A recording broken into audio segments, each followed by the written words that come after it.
Welcome to another episode of Band Director Boot Camp, the podcast with productivity and wellness tips for busy band directors. I'm your host, Lesley Moffat, and I'm really grateful to be sharing this platform with you. As busy band directors, we know you don't have a lot of time to watch lengthy professional development webinars, so we share 20-minute tidbits with takeaways you can use to support you in this awesome profession in a healthy way. And today I have a guest named Bill Stevens. I got to meet with him and chat with him last week because he's the host of Music Educator Live, and I got to be a guest on that. And I'm like, hey, come on and be on my podcast. You got some stuff to talk about. So he said yes. Wasn't that cool? So he's taught middle school and high school. He's currently teaching middle school as a band director. He's taught music tech and guitar, and he's in his 22nd year. So he's got some longevity in there. So those of you getting started thinking, I don't know how I'm going to do this, he's going to talk about some strategies for you. And he's been in some smaller schools where he's gotten to build up programs. And I was just fascinated when I met him, we talked. So Bill, thanks for showing up today. Hey, Lesley, thank you so much for having me on. Yeah. And what we're going to have you talk about today is how you managed a lifelong condition that really has impacted your ability to do so many of the pieces that are important as our jobs as band directors. And thank you for your vulnerability and being willing to come and talk about what happened to you and what that did to everything from your mindset to, do you stay in this job? How are you going to do this? And now you're in year 22. So spoiler alert, you obviously learned some things, right? So yeah. I want you to talk to our listeners today about your story. Why did you become a band director? And then once you became a band director, the big challenge that really was there and what that was like for you. All right. Well, thanks so much. And yeah, my experience is something that I'm sure there's somebody out there that has experienced. But I wanted to be a band director ever since I actually started a band. And surprisingly, it's actually kind of late. I started in ninth grade, second semester. And I was involved in sports and things when I was younger. And I happened to get to high school and had all these friends in different organizations. And I just happened to be around band guys. And they said, hey, join the band. And so I did. Now, unfortunately, I did not start on the instrument that I majored in college. I started on trumpet, but then eventually I saw the light. So yes. Yes. But no, I went to school in California, Southern California, and eventually through a love of music, decided to become a band director, like a couple of my friends. And I went to the glorious school of LSU, where actually my parents both went to, and I loved every moment of being a Tiger. So go Tigers. I did my 5 years, unlike some people that get their 4 years. I did the full spectrum of every class I could take. Yep. And, actually was surprised I became a music major because in my I guess it would have been my junior year in high school, I was in the jazz band, and I was an okay trumpet player at that point, 2.5 years being on the instrument, and our jazz band was rocking, and, I was never going to get past second trumpet. There were just too many good players in the group, but they really needed trombone players. So jazz kind of brought the trombone out of me, and I found I really liked it. And I, by the grace of God, got accepted into the School of Music at LSU. And I could tell I still had those trumpet chops, but I love playing. So I literally was probably on the horn 8+ hours a day. And I got used to being on the horn. And unfortunately, I think that's part of the root of some of the challenge I'm going to talk to you about today. But I ended up improving incredibly. I was in, some of you might know who Frank Wicks was, who is not around anymore. Very unfortunate, but he was a fabulous educator. And I was in his wind ensemble, and I ended up getting my first job in a small little town in DeSoto Parish, which, if you don't know where that is northwest Louisiana. I had to think about that. I had a girlfriend still in school, so that's kind of what kept me in Louisiana. And so I taught very small school. In fact, it was like 40 kids in the high school, about 80 kids in the middle school. there was really no support in terms of I was the music program.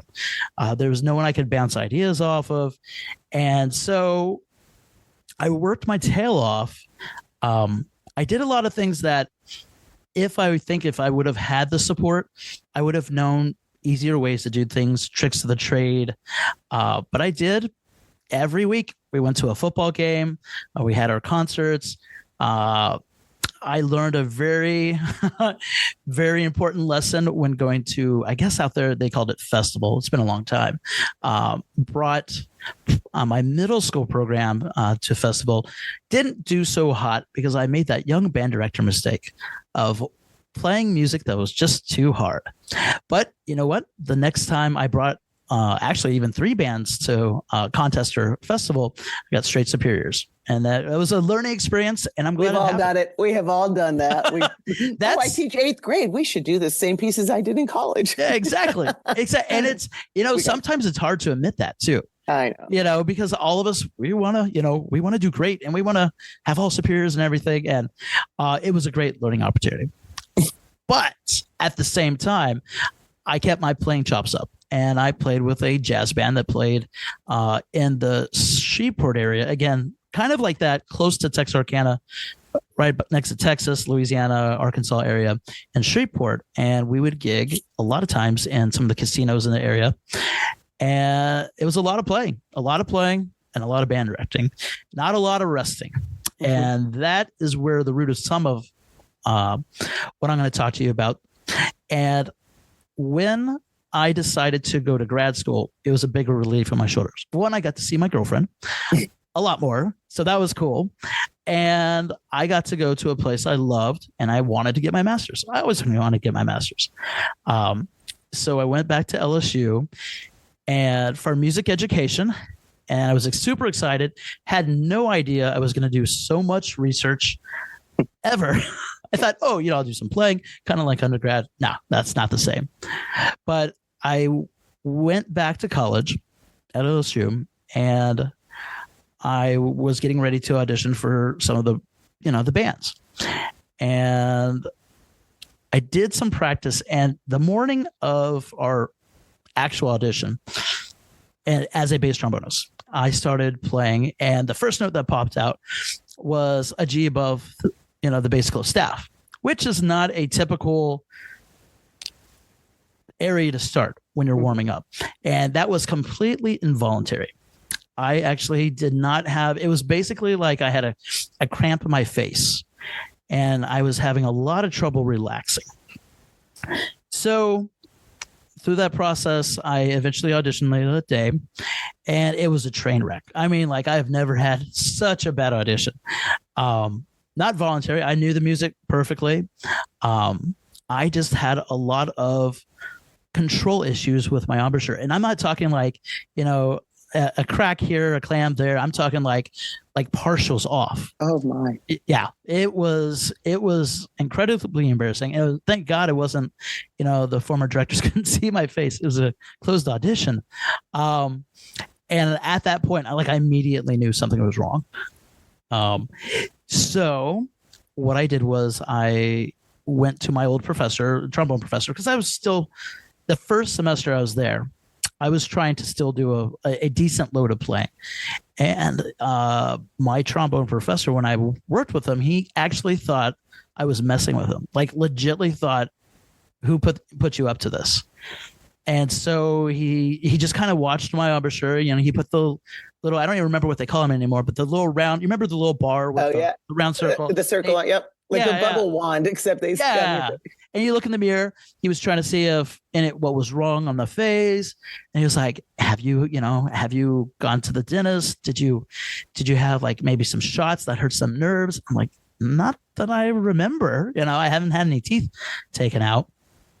And so he gave me a number of recommendations, and he said, check out this. One of the professionals there was an Alexander Technique lady, and she checked me out, working on the tension of the body. And she said, okay, you're actually not that tense in comparison to what it could have been. And so we checked out an oral surgeon. And fortunately, the guy was a friend of my trombone professor. He did it free of charge. As a college kid, you're like, I don't have much money. But he checked it out and he said, there's nothing obvious. And so, it was really distraught. I was thinking, okay, it's got to be psychological. I'm just making this up somehow. And so I started reading, and honestly, and this is back in around 2003, there wasn't a whole lot up there about people having these issues. And I've heard of people like in some of the symphonies, like for some reason, like TMJ was happening, and I didn't fit that mold. I didn't have that TMJ feel with the jaw and everything. But what ended over the weeks, what was happening was basically my mouth was tightening up whenever I was playing. And the other big issue with my playing was that when I was playing, say, you're on your brass mouthpiece, and you're trying to create a really nice articulation, like two, two, two, and it plays perfectly on your mouthpiece. You get it to your instrument, you put it together, and you get this t-all, and it had this like real uncomfortable feeling, like you literally want to break your jaw just so that you could play lower. So where as a bass trombonist, I was playing below the staff and in tuba range, very often, or often, I guess it'd be the right way of saying it. I could not do it. Like everything was super tight. And when I did play, I just had to do some really, really, long tones, basically bringing it back to the fundamentals. And so that actually, and I got really actually depressed and scared because I didn't want to give up band directing. I had just started being a band director. And I asked around some of these other guys, professionals, and it's like, what's the best way to be a band director? And I was like, well, one of the top things is being able to demonstrate. And so that was scaring me to death. So I didn't quit. I knew my journey wasn't over. So I ended up stopping the ensembles. And I started going a little more hardcore music ed route with the research, and I started taking orchestral string independent study. If I can't be a band director, heaven forbid, I'll do orchestra, because you have symphony orchestras that have brass and percussion and woodwinds and things like that. So I did that. It took some time. I learned a lot about pedagogy. So I was trying to find out every single thing I could about, how does the body work? How does air flow? If I can't beat this thing, how can I manage it? And so that was a process, and that was just in my master's degree program. And I also shared it with a lot of people. So basically, let's just kind of fast forward. I graduated. I actually went to Colorado Springs to be a band director for 3 years. And then I ended up coming to Northern Virginia. That's where I'm at right now. And I just kept on researching, and I played the best I could. I made it a point to be very selective in what I played. And it was just difficult. So eventually I came across some new literature that's new on the web, or that people can buy. That's a book. I actually don't have it anymore because I actually shared it with another person. So I don't have the name of that book. But if you go to YouTube, you'll find, especially like trumpet players. And this is basically what I found. It is something that is not necessarily, where people are literally coming down with this music malady or music injury within literally 48 hours. And if there is one thing that I could say that really triggers a situation, it's where people are overplaying. And I definitely see it. A lot of times people will be giggers. They'll be gigging constant, like cruise ships and symphony players and things like that, where they're just not having enough rest and downtime. So with that said, I taught high school. I did everything I could to give my kids the experience. If I couldn't play certain things for them, I would provide recordings. I would have guest speakers or performers, master classes for them. I would do everything I could without the exact me playing. Now, obviously, percussion, that didn't affect my percussion playing. Typically, I did try to play where I could. So if it was like higher trombone playing, or perhaps, like trumpet or something like that to a certain degree, I could do that. So eventually, like I said, I was moving on. Actually thought I was going to get engaged to my girlfriend of a year and a half from college. And that actually didn't end up happening. But a year later, this was all tied in together. Met a girl with the same name and occupational therapist, and got married, happily married, 8 years, I believe. No, wait. 10 years. Let me get that right. I get in trouble if I don't get that one right. So I'm super happy. And I was a high school director up here in Northern Virginia for probably about 10 plus years, and transitioned. I wanted to become a middle school director because I wanted to have a life with my wife, and I didn't want that to end. So I made the call to become a middle school director. And that didn't mean doing necessarily completely less. It just means be more strategic. So I got more involved with our district. I have been a chairman for our all district auditions or host for the past X number of years. I don't even know, like maybe 15. And so I've done that. But as a middle school director, my playing, and again, I'm always working on this, and it's not something that's going away. I'm just managing it. I try to play like just nice little warm-ups with kids and try to manage what I would do with them so that they're smart about it too. And by doing that, the kids kind of understand why it's important to warm up and even warm down sometimes. I know a lot of people that don't warm down, tons of people that don't warm down. Well, I know that we talked about a few specific strategies and stuff as you've been going here. And I've got a couple more quick little things that I want to ask you. But I want to just put in a little word here from our sponsors. Are you feeling overwhelmed with the never-ending tasks of being a band director? Do you dream of having a strong music program while still enjoying time for yourself and your family? Well, the Empowered Music Educator Academy is here to turn that dream into a reality. Here at the Academy, we offer a comprehensive suite of resources tailored just for you. From insightful books that offer fresh perspectives to engaging courses filled with practical strategies. But that's not all. If you need a more personalized approach, you can use our one-on-one coaching sessions, which are designed to address your unique challenges, helping you find harmony in your busy schedule. And for a truly immersive experience, join us at one of our retreats where you can rejuvenate and connect with fellow music educators. The Empowered Music Educator Academy isn't just about teaching music. It's about enriching your life as a band director. We're here to ensure you thrive professionally and personally, providing you with personalized tools for wellness and productivity tips that last a lifetime. So don't miss out. Visit our website at powereducator.com to learn more and take the first step towards a more balanced, fulfilling career in music education. Because at Band Director Bootcamp, we believe in empowering you to conduct not just music, but a life you love.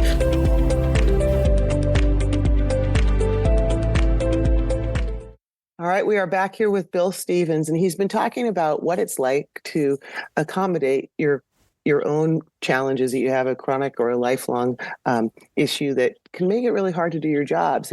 And as we talked, and a lot of you might know, I dealt with some serious health issues too. And sitting down and having to, first of all, you and I have this in common, and I know a lot of people out there do that, frustration of symptoms with no explanation or diagnosis, and having to advocate for yourself and keep seeking out you from your private teacher to a doctor to specialists. And that's a long and hard process. So whether it's chronic back pain or a finger injury for a violin player or any of these things, it can be so hard because then, of course, you're trying to do your job. How do you model that good tone when you can't get it to come out properly? And the accommodations, you've spoken to so many of these things that I was going to specifically ask you about. But I think it speaks to so many people out there who are dealing with something, not specifically embouchure dystonia, perhaps, but something that they're in some stage of that process of this is bugging me, but nobody can pinpoint it. So maybe I'm going crazy. I don't know. Did that ever pop into your head? Yes, absolutely. Me too. I was like, what's the matter with me? Because they're like, oh, the tests come out, you're fine. I'm like, no, I'm not fine. But then you start believing you're crazy. I did. I was like, what is the matter? And so just here in the last minute or so, because I want to make sure that I have a chance for you to come back and do this. What would your takeaway for folks that are listening today that might be dealing with something that they're just like, well, maybe it's not that big a deal yet, or they're not sure what to do, or they're in one of those spaces where you've been. A little bit of advice for what should they do? What can they do? Well, I would say for not anybody that has this, it can creep up on you. It may not be automatic. So if you get a hint that something feels odd, get it checked out. There's nothing that's going to hurt from getting it checked out by a doctor or a professional. Tell them your symptoms. Someone that really has a good, firm grasp on what should be happening opposed to what is happening. I would also recommend, if you're playing a lot, definitely warm up. Do not overdo it. And air is your friend, because that's one of the ways that by doing different kinds of breathing exercises, I have found ways to overcome some of the musculature issues through air speed, through air direction, and understanding, what happens to the air when it actually leaves your body.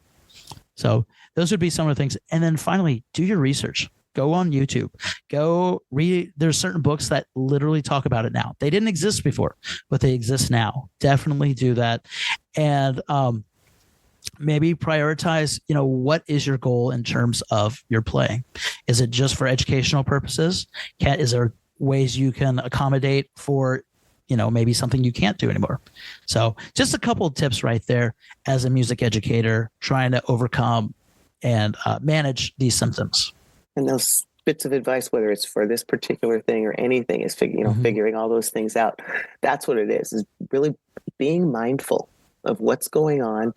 And when it's not going right, what do I do about it? And what steps do I take? So real life advice for all of us, because we all face some of these kinds of things that can get in the way, whether it's chronic or short term. But some really good, solid tips today, Bill. Thanks so much. Thank you so much. Thank you for having me on too. But yeah, it was great. It was a lot of fun. Now we've had a couple of opportunities. So we're going to pop into the chat. You had a website where some stuff about, I think people would like to connect with your Music Ed Live or Music Educator Live. So I do a live stream. Actually, it's fairly new. I used to have a podcast, but now I have a live stream, and you can find that at bandbuzz.org/music-educator-live/. And for those of you driving or walking your dogs right now, we'll post that in the notes so you can come back and get it later. But do check it out. He's had some really awesome guests. Just saying. Absolutely. Saying. No, actually, Bill's here because he was reaching out to me at the same time I was reaching out to him, because I had seen a lot of the stuff he's been posting. So anyway, it's kind of fun. It's music world, we're all connecting out there. So yeah, it was great to meet you. Great to have you as a guest. And as soon as, thanks to everybody out there also for listening to this. All of you are out there making a difference every day in kids' lives through the magic of music education. The work you do matters, and so do you. Join us next time on Band Director Bootcamp for another episode of productivity and wellness tips to make your life a little easier.